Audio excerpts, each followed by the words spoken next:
ETV రంగంలో కూడా మంచి పేరు తెచ్చుకున్నటువంటి మహానుభావుడు.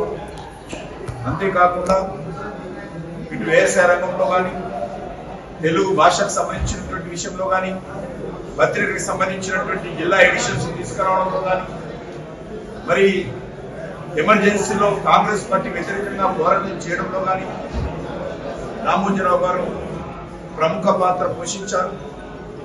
1983లో ఎన్టీ రామారావు గారు తెలుగుదేశం ప్రారంభించడానికి, తెలుగుదేశం అధికారంలో రావడానికి రామోజీరావు ఆ రోజు కీలక పాత్ర పోషించారు. ఆ రకంగా పట్టువదలని విక్రమార్కుడిలాగా ఒక నైతిక విలువలతో కూడినటువంటి మరి మీడియాకు సంబంధించి ఇప్పటి వరకు కూడా ఈనాడులో ఎవరు పనిచేసినప్పటికీ కూడా మరి వాళ్ళందరికీ ప్రత్యేకమైనటువంటి మరి సూచనలతో, ప్రత్యేకమైనటువంటి వ్యక్తిత్వంతో ముందుకు నడిపిస్తున్నటువంటి వ్యక్తి. ఈరోజు మరి ఈనాడు పత్రిక అనేక సంవత్సరాలుగా తెలుగు భాషలో నెంబర్ 1 పత్రికగా ఉన్నది. ఈటీవీ 9 o'clock వార్తలంటే మరి ప్రతి ఒక్కరు కూడా ఈ తెలుగు సంబంధించినటువంటి ప్రతి వారు చూసేటువంటి సాంప్రదాయం ఉండేది. ఆ రకంగా మరి వారు అనేక జాతీయ స్థాయి నాయకులతో కానీ, ఇతర రంగాలతో కానీ మరి మమేకమై పనిచేశారు. అటల్ బిహారీ వాజ్పేయి గారి నుంచి మొదలు పెడితే ఈనాడు మరి నేటి ప్రధానమంత్రి నరేంద్ర మోడీ వరకు కూడా వారితో అన్ని రకాలుగా వ్యక్తిగతమైన సంబంధాలు ఉండేటువంటి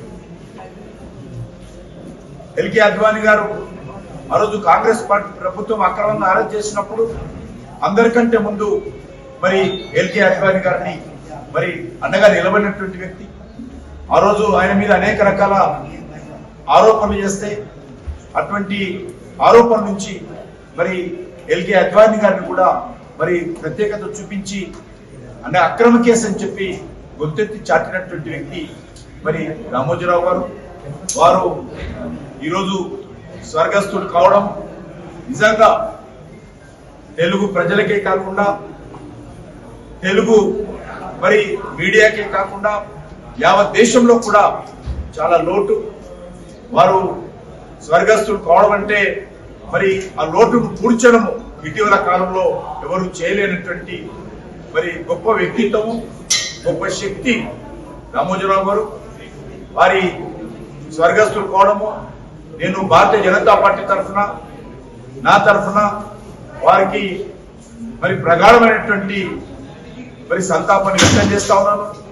వారి కుటుంబ సభ్యులకు కూడా ఈ కష్టకాలంలో అన్ని రకాలుగా భగవంతుడు అండగా నిలబడాలని, వారు చేపట్టినటువంటి మరి వారు తీసుకొచ్చినటువంటి అనేక సంస్కరణలు అది మీడియా రంగంలో కావచ్చు, వ్యాపార రంగంలో కావచ్చు, మరింత ముందుకు తీసుకెళ్లే విధంగా ఆ కుటుంబ సభ్యులకు ప్రత్యేకంగా శక్తినివ్వాలని ఈ సందర్భంగా కోరుకుంటున్నాను.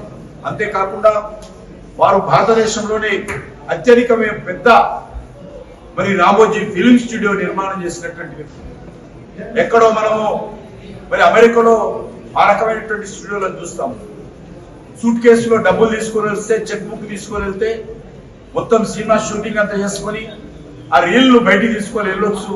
అన్ని రకాలుగా మరి సినిమా షూటింగ్ కావాల్సినటువంటి వ్యవస్థను ఈనాడు మరి రామోజీ ఫిలిం స్టూడియోలో ఏర్పాటు చేసినటువంటి గొప్ప వ్యక్తి. ఈరోజు హైదరాబాద్కి ఎవరు వచ్చినా కూడా భారతదేశం నుంచి ప్రతి ఒక్కరు కూడా రామోజీ ఫిలిం స్టూడియో చూడాలనేటువంటి దాత చూస్తున్నటువంటి పరిస్థితి కూడా ఉంది. కాబట్టి ఏ రంగంలో తీసుకున్నా, ఏ కార్యక్రమం చేపట్టినా కూడా తనకంటూ ఒక ప్రత్యేకమైనటువంటి మరి స్థానాన్ని, ముఖ్యంగా తెలుగు భాష కూడా చాలా గౌరవం తీసుకొచ్చినటువంటి వ్యక్తి, తెలుగు భాషను ప్రోత్సహించినటువంటి వ్యక్తి.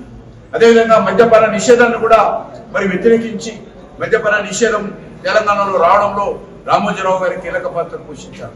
ఆ రకంగా ఏ అంశాన్ని ఎంచుకున్నా, ఏ రంగాన్ని తీసుకున్నా ఆయన అన్ని రకాలుగా నమ్ముకున్నటువంటి అంశానికి మరి న్యాయం చేసే విధంగా మరి ముందుకున్నటువంటి వ్యక్తి రామోజీరావు గారు.